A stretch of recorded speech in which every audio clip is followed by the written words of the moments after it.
La antigua Persia. Indómita, formidable, implacable. Durante años, el misterio rodeó a este imperio sin parangón en conquistas y riquezas. Para crear un imperio de la envergadura del persa, el mayor que ha conocido el mundo, obviamente hace falta cierta pericia militar. La civilización persa se extendió del norte de África a Asia, regida por una dinastía de extraordinarios gobernantes de un poder y ambición sin límites. Ciro el Grande es uno de los pocos que se ha ganado de verdad su sobrenombre. El imperio persa nos ha legado algunas de las proezas de la ingeniería más asombrosas de la historia. Además de erigir majestuosos palacios en medio del árido desierto, también construyeron carreteras, puentes y canales. Todo el mundo ha oído hablar del canal de Suez, pero ¿y del canal de Darío? Pero se avecinaba una tormenta. La antigua rivalidad con los griegos daría lugar a un épico enfrentamiento que cambiaría el curso de la historia y que resultaría determinante para el mundo occidental durante los miles de años que siguieron.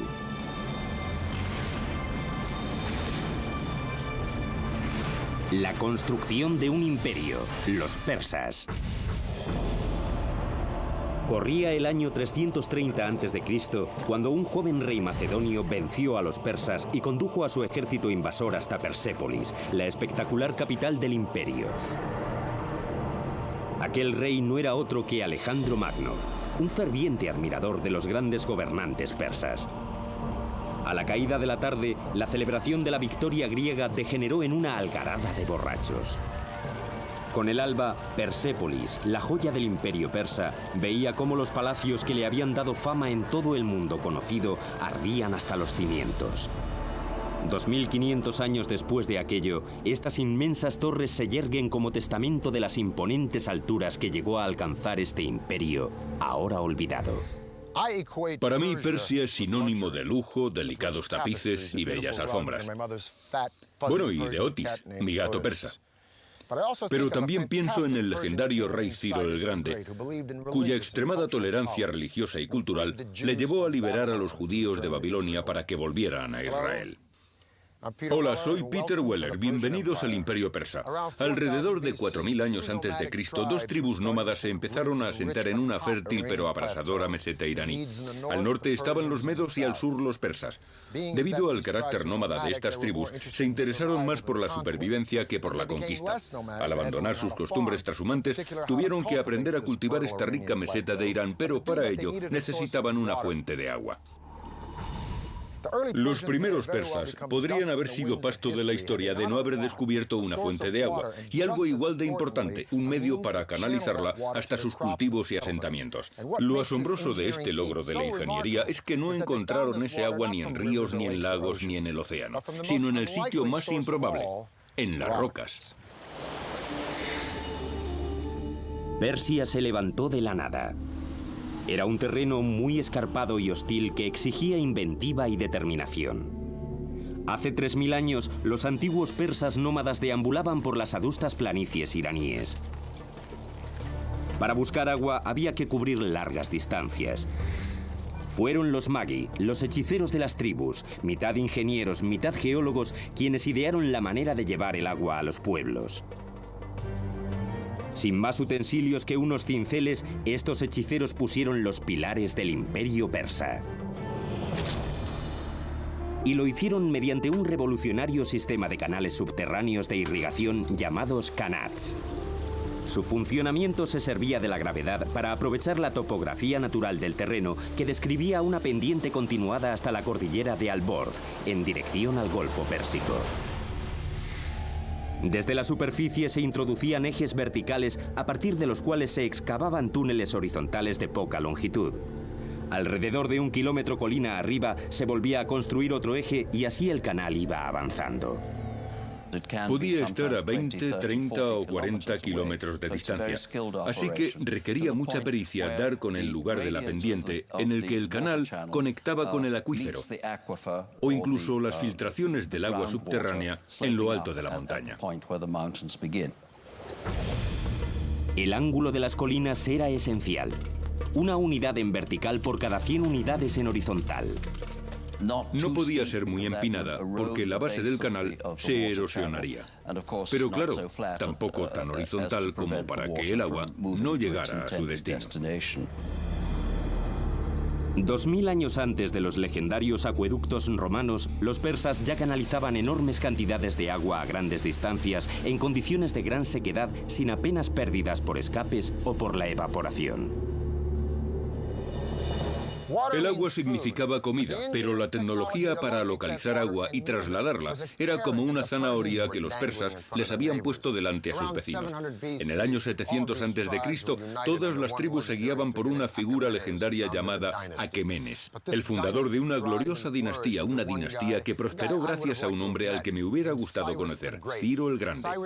Ciro creó y custodió un imperio gracias indudablemente a su astucia militar, pero también era un genio de la política, un gobernante eficiente y benévolo. Los historiadores le consideran un humanista, los judíos un Moshiach, y su propio pueblo le llamaba padre. Incluso los jónicos a los que conquistó le tenían por un legislador justo y un digno mandatario. Ciro el Grande llegó al poder en el año 559 a.C. Era el principio de la dinastía aqueménida. Su reinado cambiaría para siempre el curso de la historia y redefiniría la arquitectura como tal. Si uno piensa en los personajes de la historia que más han influido en nuestro mundo, Ciro el Grande es uno de los pocos que merece entrar en esa categoría. Es uno de los pocos que merece ser llamado el Grande. El imperio que Ciro regía fue el mayor que habían contemplado los antiguos.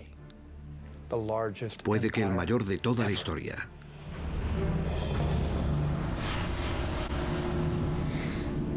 En el año 554 a.C., Ciro había aplastado a todos sus opositores y su liderazgo en Persia no tenía disputa. Era el momento de conquistar el mundo. Si pretendía levantar un imperio, necesitaría una capital que estuviera a la altura de su importancia política. Fue entonces cuando Ciro se embarcó en uno de los proyectos de ingeniería más ambiciosos jamás vistos en la antigüedad. La primera capital del imperio persa, Pasargadas, en la moderna Irán. Ciro fue un constructor muy innovador. No se conformaba con cualquier cosa. Uno podría decir que sus proyectos arquitectónicos reflejaban de alguna manera las tecnologías que iba encontrando a lo largo de sus varias conquistas. Como los romanos, los persas solían tomar cosas prestadas. Cogían las mejores y más avanzadas ideas de las culturas que conquistaban y las perfeccionaban aún más para darles su propio y particular toque. El arte y la ingeniería de Pasargadas recogían influencias procedentes de parajes tan remotos como Asiria, Egipto y Asia Menor, a miles de kilómetros de distancia. Había mamposteros, carpinteros, enladrilladores y escultores de relieves, y se sabe que solía tratarse de trabajadores importados de todos los rincones del imperio. Transcurridos 2500 años, estas desvencijadas ruinas son los únicos vestigios de lo que aquí se erguía, la primera y deslumbrante capital de Persia. El orgullo de Pasargadas eran sus suntuosos palacios, rodeados de fabulosos parques y deliciosos jardines. De aquella época datan los primeros testimonios sobre los espléndidos Pairidaeza, los famosos jardines cercados de la antigua Persia. Estos jardines tenían casi 1 kilómetro de canales de piedra caliza diseñados para que el agua llegara a unos pequeños pilones cada 15 metros. Los Pairidaeza de Pasargadas fueron el espejo en el que se miraron muchos de los fastuosos jardines del mundo durante los siguientes 2 milenios. Lo que más distinguió a los Pairidaeza fue la aplicación de los diseños geométricos. Tenemos diseños cuadrados y rectangulares, diseños florales con cipreses, césped, rosas, azucenas y todo tipo de plantas. Y ese es el concepto de los parques modernos que conocemos hoy en día. A medida que se construía Pasargadas, Ciro doblegaba a los reinos enemigos uno tras otro. Pero su gobierno no se basaba en esclavizar a sus nuevos súbditos, algo totalmente revolucionario en el mundo antiguo. Supo reconocer la importancia de cada religión y de cada creencia y permitió su supervivencia.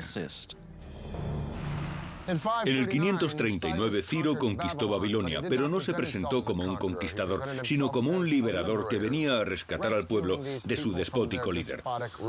E hizo algo sin precedentes. Liberó a los judíos que habían estado en cautividad en Babilonia desde que Nabucodonosor hubiera destruido Jerusalén y sus templos. Ciro los liberó. Desde la perspectiva que nos da la historia, podríamos decir que lo que Ciro buscaba era una nación escudo entre el hostil Egipto y su propio imperio. Pero, ¿y qué? Lo que importa es que nadie había hecho algo así. Y casi nadie lo ha hecho después. De modo que él es el único gentil de la Biblia al que se menciona como Moshiach o Mesías. Como me dijo una vez un distinguido catedrático de Oxford, Ciro siempre ha tenido buena prensa. Y sí que es cierto. Pero antes de que pudiera emprender la campaña que haría de Persia la única superpotencia de la antigüedad, Ciro el Grande murió en combate en el 530 a.C. No vivió lo suficiente como para demostrar lo que pudo haber hecho fuera del campo de batalla. En ese aspecto, puede recordar a Julio César, otro conquistador que no pudo aunar todo su imperio porque murió asesinado antes de tiempo. A la muerte de Ciro, el imperio persa tenía 3 capitales: Babilonia, Susa y Ecbatana. Pero él prefirió ser enterrado en la ciudad que creó, Pasargadas, en una tumba que reflejaba al hombre que la construyó. Uno de los aspectos de la tumba que demuestra la humildad de Ciro es que apenas tiene ningún adorno. Es muy sencilla y muy elegante.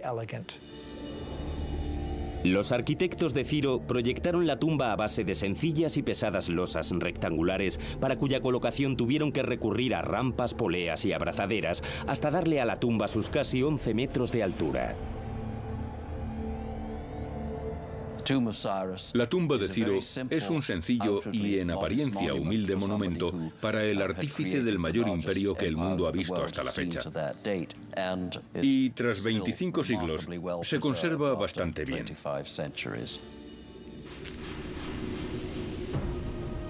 Durante 30 años, ninguna potencia sobre la faz de la tierra le pudo hacer frente a Ciro el Grande.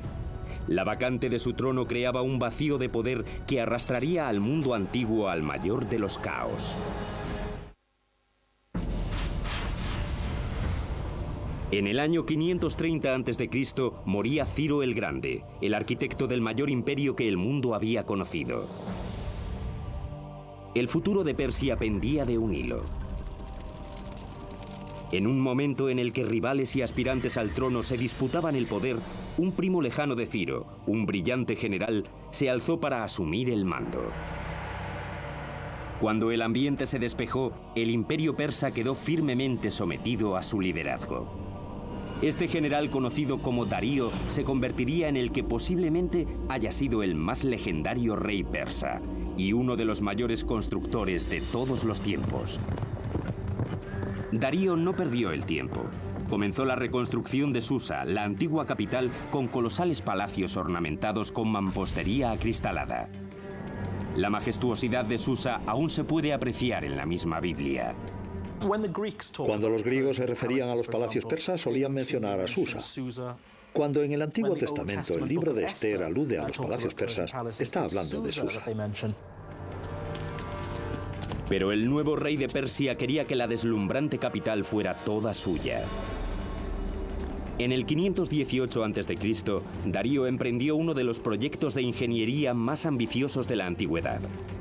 Situada junto a la moderna ciudad de Shiraz, se la conocería como Persépolis, ciudad persa en griego. Todos los palacios se levantaban sobre una extensa plataforma de piedra diseñada para realzar la magnitud del imperio. Se excavó un bancal rectangular inmenso de más de 125.000 metros cuadrados. Los ingenieros tuvieron que modificar el paisaje, tuvieron que nivelar parte de la zona y construir un muro de contención.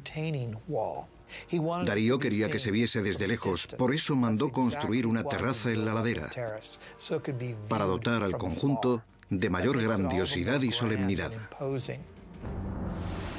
Persépolis fue un desafío colosal para la ingeniería. Sus muros superaban los 18 metros de alto y los 10 de ancho. Y sus enormes salas albergaban columnas de diseños extremadamente elaborados.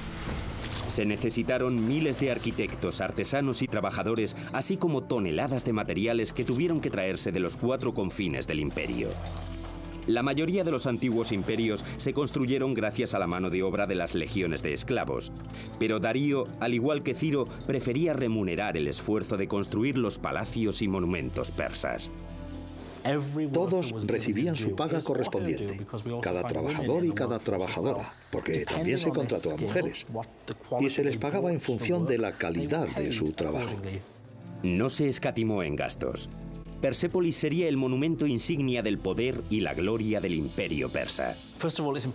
En primer lugar, es importante recordar los orígenes nómadas de los persas. Vivían en tiendas de campaña que recogían, trasladaban y volvían a plantar en otro asentamiento. Lo que vemos en Persépolis es una réplica de esas tiendas de campaña. La Apadana no es más que una enorme tienda esculpida en piedra. El suntuoso palacio de recepciones de Darío recibió el nombre de Apadana. Todos esos monumentales pilares de piedra están inspirados en los puntales de madera que sostenían las cubiertas de tela, solo que ahora en lugar de tela había una hermosa madera de cedro. Los orígenes nómadas de los persas influyeron en parte de su arquitectura, pero solo en parte. Los palacios de la ciudad estaban adornados con apliques de oro y plata, lujosos tapices y coloridos adoquines. Las paredes estaban tachonadas con hermosos relieves que describían las visitas de los dignatarios de las tierras conquistadas por los persas. Pero las maravillas arquitectónicas de Persépolis trascendían los muros de la ciudad. El diseño y la construcción de su intricado sistema de alcantarillado fueron algo único hasta entonces. Antes de pavimentar toda la zona, los ingenieros de Darío proyectaron un sistema de alcantarillado lleno de cañerías de desagüe que quedaron tapadas por el pavimento. El agua también se traía por el sistema de canals, pero para el desagüe se utilizaron esas cañerías que se encargaban de los vertidos. Toda aquella red se extendía bajo la superficie para que los visitantes nunca llegaran a verla. Incluso mientras llevaba a cabo sus proyectos de infraestructura más ambiciosos, Darío no dejaba de ampliar los territorios del imperio. Bajo el acertado liderazgo de Darío, el imperio persa cobró unas proporciones gigantescas. Llegó a abarcar lo que hoy es Irán y Pakistán, parte de Armenia, Afganistán, Turquía, Egipto, Siria, el Líbano, Palestina, Jordania y algunas regiones de Asia Central, hasta el norte de la India. No es cualquier cosa. Para conectar los extremos más alejados del imperio, Darío iba a poner en marcha 2 atrevidos proyectos. Uno se extendería más de 2.400 kilómetros a lo largo del imperio, y el otro crearía una vía de comunicación entre el Mar Rojo y el Mediterráneo.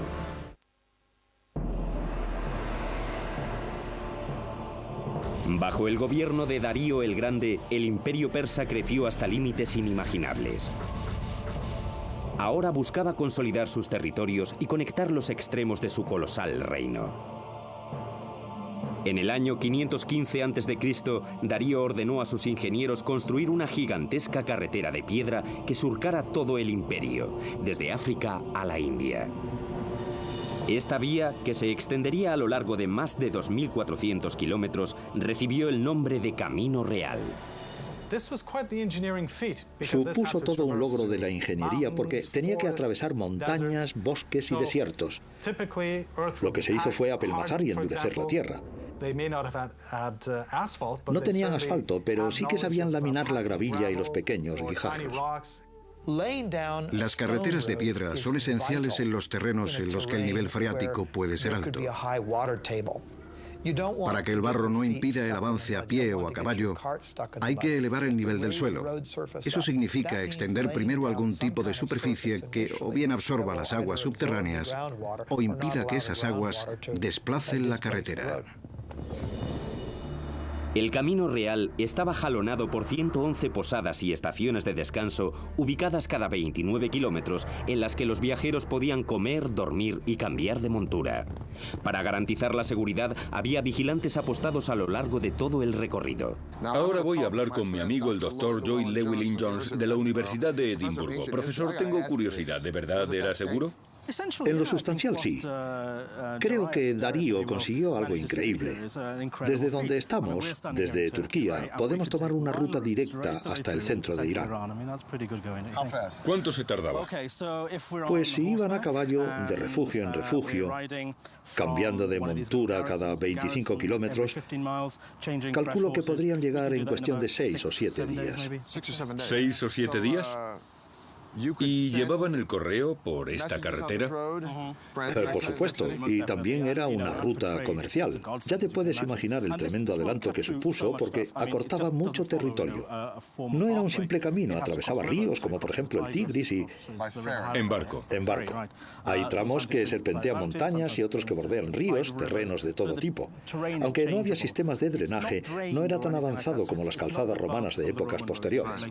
Así que no tenían alcantarillas. No, nada de eso. Tendrían unos 6 metros de ancho y una base de gravilla, lo que favorecía el tránsito de los caballos y los carruajes. La idea era cubrir la distancia en el menor tiempo posible.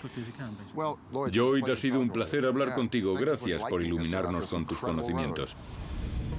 Sin embargo, a Darío todavía le quedaba tierra por conquistar. Había una región que escapaba a su control, las vastas extensiones del norte de África, y estaba decidido a abrirse camino hacia ellas. Encargó a sus arquitectos proyectar un enorme canal que uniera el Mediterráneo y el Mar Rojo. Todo el mundo ha oído hablar del canal de Suez, pero ¿y del canal de Darío? Lo que él hizo fue construir un canal de este a oeste de 210 kilómetros de longitud. Con los conocimientos hidrológicos de la época, los ingenieros de Darío utilizaron herramientas de bronce y hierro con las que primero excavaron el canal y luego apartaron la arena y levantaron paredes de piedra para facilitar la navegación. Incluso con una ingente mano de obra de canteros y constructores egipcios, se tardaron 7 años en construir la canalización de más de 210 kilómetros. Algunos tramos del canal situados entre el Nilo y el Mar Rojo no eran propiamente un canal, sino un camino de piedra sobre el que se tenían que arrastrar los barcos hasta llegar a otro tramo de mayor profundidad, donde pudieran volver a ponerse a flote. Darío decía: yo, Darío, rey de reyes, conquistador de Egipto, construí este canal.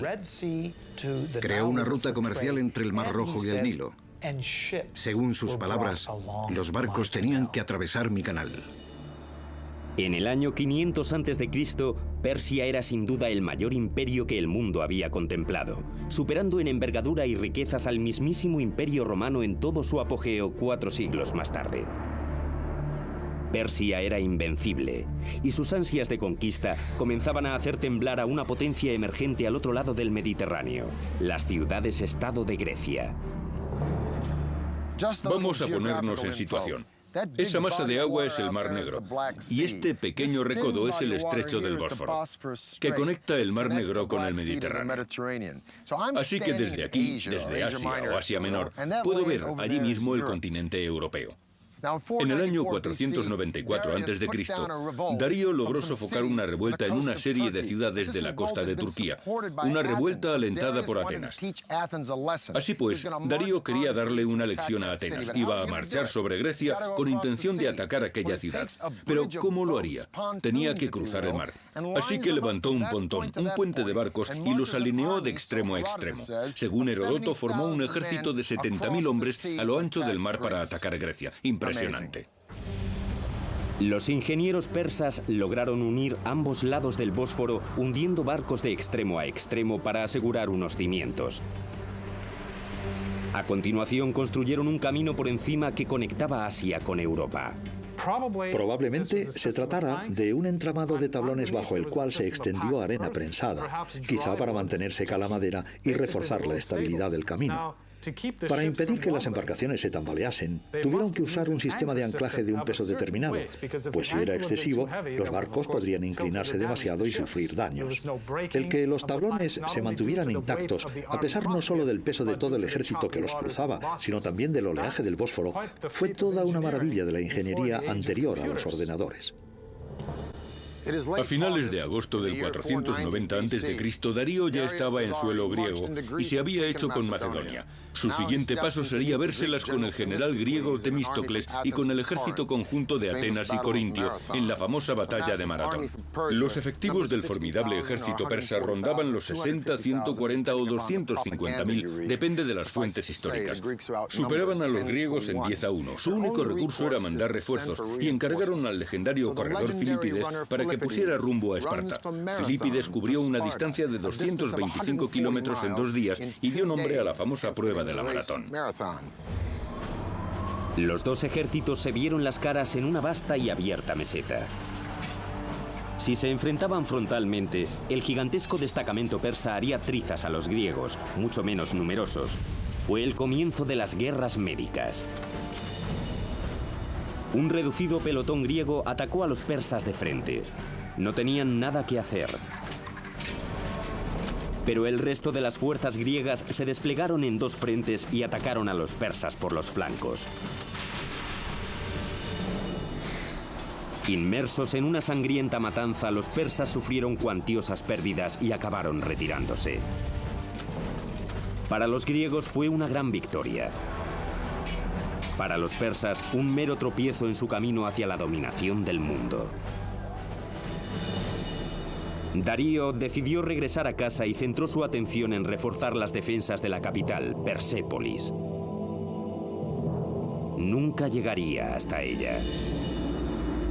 En el año 485 a.C., Darío fallecía cuando se proponía sofocar una rebelión en Egipto. Dejó atrás un imperio que redefinió las nociones mismas del poder y la gloria. Además, impidió que se repitiera el caos que siguió a la muerte de Ciro, nombrando sucesor a su propio hijo, Jerjes. Con precedentes como Ciro el innovador y Darío el expansionista, Jerjes no lo tenía nada fácil. Sin embargo, llevaba toda su vida esperando subir al trono. Entre sus primeras hazañas, sofocó una rebelión en Babilonia y otra en Egipto. Y después fue a por Grecia. Los griegos se le habían atragantado. Algunos historiadores dicen que Jerjes quería lanzar un ataque preventivo. Otros opinan que solo estaba terminando lo que comenzó su padre. Sea como fuere, desde su victoria en Maratón, a los griegos ya no les intimidaban ni les impresionaban los persas. Así que Jerjes se alió con la marina cartaginesa en el extremo del actual Túnez y se propuso batir a los griegos por mar.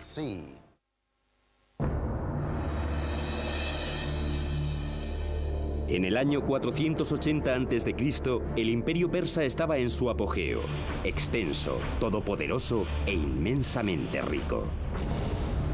Habían pasado 10 años desde la derrota de Darío el Grande a manos de los griegos en Maratón.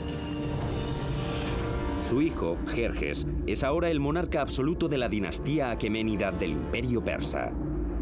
Y quiere venganza. Grecia, que aún está surgiendo como fuerza militar, está formada por una coalición de ciudades-estado muy distintas entre sí, que van desde las democracias hasta las dictaduras. Solo les une un credo común: su odio hacia Persia. El mundo antiguo está a punto de presenciar la Segunda Guerra Médica. De su resultado dependerá el futuro del mundo moderno. Tradicionalmente, los griegos llamaban bárbaros a todos los extranjeros. Es probable que todos los enfrentamientos entre este y oeste tuvieran su origen en los persas y griegos y hayan seguido desde entonces. La invasión persa de Grecia se convertiría en una de las mayores colaboraciones estratégicas y tecnológicas de la historia castrense. La invasión masiva consistiría en un complejo asalto por tierra y por mar que requeriría algunos de los avances más asombrosos de la ingeniería. Jerjes quería que sus fuerzas entraran en Grecia por el istmo del monte Azos. Pero la turbulencia de sus corrientes era tan fuerte que el rey mandó excavar un canal que cruzara el istmo. Con una numerosa mano de obra y diversos expertos en la construcción de canales, los hombres de Jerjes apenas tardaron 6 meses en concluir el proyecto. El siguiente reto al que se enfrentaban generales y arquitectos era aún mayor. El multitudinario ejército persa todavía tenía que cruzar el estrecho de Helesponto de 2,5 kilómetros de ancho. A día de hoy, su solución se considera uno de los proyectos de ingeniería más ambiciosos ideados para una campaña militar. Inspirado en las hazañas de su padre, Jerjes ordenó que se tendiera un doble pontón a lo ancho del Helesponto, una construcción que superaría con creces el puente que Darío levantó en el Bósforo. Lo interesante es que se alinearon 674 barcos. ¿Cómo podían mantenerlos estables? Debió de ser toda una proeza, porque el Bósforo no es un área tranquila que digamos, más bien lo contrario. La hilera de barcos permaneció en su sitio gracias a un sistema de cables muy tensos. Seguramente 2 cables muy largos tendidos entre Asia y Europa que mantenían estables las embarcaciones. Pero no hay que olvidar la cantidad de tropas que atravesaron aquel puente. Puede que fueran hasta 240.000 hombres. Las sogas permitían a los botes la suficiente flexibilidad de movimiento en las turbulentas aguas. Cada sección del puente estaba construida sobre 2 embarcaciones conectadas por tablones, de modo que la barrera que formaban pudiera detener las olas, absorbiendo gran parte de la inestabilidad de la superficie. A continuación, los ingenieros persas construyeron una plataforma que cubría todos los barcos y encima de todo aquello la calzada. Con cada tablón de madera se iba armando una autopista que cruzaba el Helesponto, una autopista hecha de barcos de guerra. No olvidemos que estamos hablando de decenas de miles de soldados de caballería y algunos iban con armadura, lo que aumentaba aún más su peso.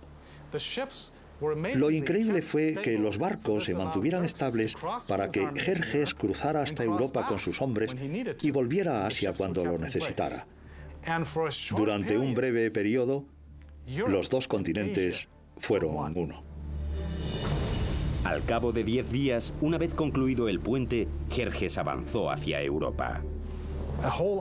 Un ejército entero cruzó con todo el peso de sus aparejos y de sus monturas, y los tablones aguantaron. Ni el peso del ejército ni la rudeza de las aguas del Bósforo pudieron quebrar esas tablas. La estrategia de Jerjes era sencilla: apabullar a los griegos por tierra y por mar con su superioridad numérica. Esta vez los ejércitos griegos también tenían al mando al legendario general Temístocles. Sabía que no podría derrotar a Jerjes por tierra, de modo que diseñó un plan para tenderles una trampa a los navíos persas. En agosto del año 480 a.C., los 2 ejércitos se vieron las caras en un punto elegido por los griegos, las Termópilas, un paso montañoso tan estrecho que por él no cabía más que una cuadriga. Durante días, el numerosísimo ejército persa se quedó atascado en el peor lado de aquel paso, tal y como habían planeado los griegos. Entretanto, sin que los persas se percataran, Temístocles abandonó el campo de batalla con la mayoría de su ejército, dejando un señuelo de 6.000 soldados espartanos. Como le había ocurrido a su padre, Jerjes estaba a punto de lanzarse de cabeza a una trampa griega. Cuando por fin lograron atravesar el estrecho paso, los persas se deshicieron con facilidad de los escasos soldados espartanos que Temístocles había dejado como cebo y marcharon hacia Atenas. Pero cuando Jerjes llegó a la ciudad, Atenas estaba desierta. Jerjes sospechaba que le habían engañado. Haría pagar por ello a los atenienses. Durante generaciones, los reyes persas habían hecho gala de una gran tolerancia hacia los pueblos que conquistaban. Esta vez no iba a ser así. En un desacostumbrado arrebato, Jerjes prendió fuego a Atenas. Algo de lo que el rey persa se arrepintió enseguida. A la mañana siguiente ordenó reconstruir la ciudad. Pero ya era tarde, el daño estaba hecho. Este arranque de rabia se volvería contra Persia casi 200 años más tarde, pero la guerra aún no había terminado. Al mismo tiempo, Temístocles estaba urdiendo un plan que llevaría a la descomunal flota persa hacia el angosto golfo de Salamina. Los griegos atacaron por sorpresa. Los buques persas quedaron atrapados en un embotellamiento naval. La estrechez del golfo les impedía cualquier maniobra, mientras los griegos usaban sus pesados trirremes como arietes para hundir a sus enemigos. Fue una victoria decisiva para los griegos. Jerjes regresó a casa derrotado. El rey del imperio persa ya no era invencible. Hubo una nota positiva en la derrota persa en la batalla de Salamina que les salvó del oprobio. Una mujer llamada Artemisa, la única capitana de la flota persa, engañó a los griegos hundiendo uno de los barcos persas y escapando en medio de la confusión. Su capacidad de supervivencia impresionó tanto a Jerjes que al parecer llegó a decir que sus hombres se estaban convirtiendo en mujeres y sus mujeres en hombres.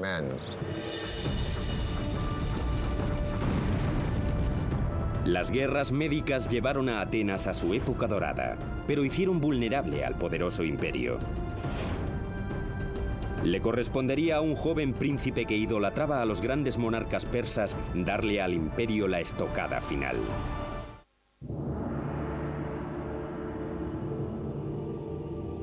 En el año 480 a.C., tras la derrota a manos de los griegos en la batalla naval de las Termópilas, el aura de invencibilidad que rodeaba al imperio había desaparecido. Pero los persas aún tenían por delante días de gloria. En el año 465 a.C. moría el rey Jerjes I. Jerjes legó el imperio a su hijo Artajerjes, quien se impuso la misión de devolver a Persia a su época dorada. Para empezar, se propuso retomar un proyecto iniciado por su abuelo Darío. 4 décadas después de la primera piedra, Persépolis, la majestuosa capital, aún estaba a medio construir. Así pues, Artajerjes supervisaría uno de los últimos superproyectos del imperio persa. Hoy en día se la conoce como la imponente Sala de las 100 columnas. Sabemos que el perímetro de la sala era de 60 por 60 metros, un cuadrado casi perfecto. Lo llamativo de las columnas de Persépolis es que cuando uno mira todo el fuste, que puede llegar a tener hasta 30 o 40 metros, no hay ni una sola pieza fuera de su sitio. Forma una vertical perfecta. Trabajaban con lo que nos pueden parecer herramientas primitivas, mazos de piedra y cinceles de bronce, nada más. Pero la acanaladura de las columnas de Persépolis es de una precisión tal que en ella tuvieron que trabajar maestros artesanos. Se construyeron a base de tambores, 7 u 8 tambores apilados. Se montaba un andamiaje en torno a la columna y con una grúa de madera colocaban cada tambor en su sitio. Cualquier rey o gobernador de visita, o cualquiera que entrara en aquella sala, se quedaría impresionado ante la vastedad del bosque de columnas que se extendían casi hasta donde alcanzaba la vista. Una proeza increíble. En todo el imperio, los persas seguían produciendo algunos de los hitos arquitectónicos más extraordinarios de la antigüedad. En el año 353 a.C., la esposa de un gobernador local comenzó a trabajar en una fastuosa tumba para su marido moribundo. Su tributo sería un prodigio de la arquitectura. Se convertiría en una de las 7 maravillas del mundo antiguo: el mausoleo de Halicarnaso. Este monumento de mármol superaría los 40 metros de altura y albergaría un fabuloso patio en su interior. El techo rectangular formaba una pirámide escalonada, una suerte de escalera hacia el cielo. Más de 2500 años después, la tumba del presidente estadounidense Ulysses S. Grant en la ciudad de Nueva York se inspiraría en el diseño del mausoleo de Halicarnaso. En el siglo IV a.C., la arquitectura persa seguía siendo la más refinada del mundo. Sin embargo, bajo las imponentes columnas y los suntuosos palacios, los mismos cimientos del imperio se estaban viniendo abajo. Y sus enemigos estaban al acecho. Cuando Atenas apoyó una rebelión en Egipto y los griegos ocuparon la capital, Menfis, Artajerjes tuvo que abandonar Persépolis y sus proyectos para librar una contienda y expulsar a los griegos de Menfis y recuperar Egipto. Sería la última gran victoria del Imperio persa, ya que en el 424 a.C., la muerte de Artajerjes dejaría un vacío de poder y pondría fin a 8 décadas de desorganización e interminables luchas intestinas. Mientras el Imperio persa estaba inmerso en conflictos internos y escándalos de corrupción, un joven príncipe macedonio estudiaba a Heródoto y leía los relatos sobre el legendario héroe persa Ciro el Grande. Este príncipe macedonio también sería un conquistador. Se llamaba Alejandro. En el 336 a.C., un pariente lejano de Artajerjes subió al poder bajo un nombre propio de reyes, Darío III. Pasaría a la historia como el rey que perdió un imperio. Durante los siguientes 4 años, Alejandro y Darío III se verían las caras en una serie de feroces batallas en las que el ejército de Darío iría retrasando posiciones hasta sus dominios. En el año 330, Alejandro estaba a las puertas de la joya del imperio persa, Persépolis. Alejandro adoptó la filosofía de los persas en cuanto a los pueblos derrotados. Sus hombres tenían prohibido el pillaje y el saqueo en tierras conquistadas, pero ¿cómo domar a tantos soldados tras una victoria sobre el mayor imperio del planeta? Quizá los soldados se impacientaron o tenían ganas de venganza, o puede que se acordaran de las historias del incendio de Atenas a manos de los persas. El caso es que en Persépolis se desahogaron. Las desmedidas celebraciones tras la victoria degeneraron en el pillaje de los tesoros y en uno de los incendios provocados más lamentables de la historia. Persépolis estalló en llamas. Alejandro no era de los que arrasaban con todo. Lo más seguro es que Persépolis acabara incendiada como un gesto simbólico, no como un gesto destructivo. Debía de haber ropajes maravillosos y muchas telas por todas partes, y el fuego pudo haberse prendido tanto por accidente como a propósito. Pero si de verdad quería parecerse a los reyes aquémidos, lo último que debería haber hecho es destruir Persépolis. Pero en esa época no había bomberos, y una vez que las llamas se prendieron, el incendio fue horrible, dejó su rastro en toda la ciudad. Darío III, que había escapado a ese ataque, fue finalmente asesinado en el verano del año 330 por sus propios aliados. El último de los reyes aqueménidos había muerto. Alejandro le proporcionó a Darío un majestuoso funeral. Más tarde incluso se casaría con su hija y se presentaría a sí mismo como uno de los reyes persas, dándole su capítulo final a la historia de un imperio que se había extendido por 3 continentes durante más de 2700 años.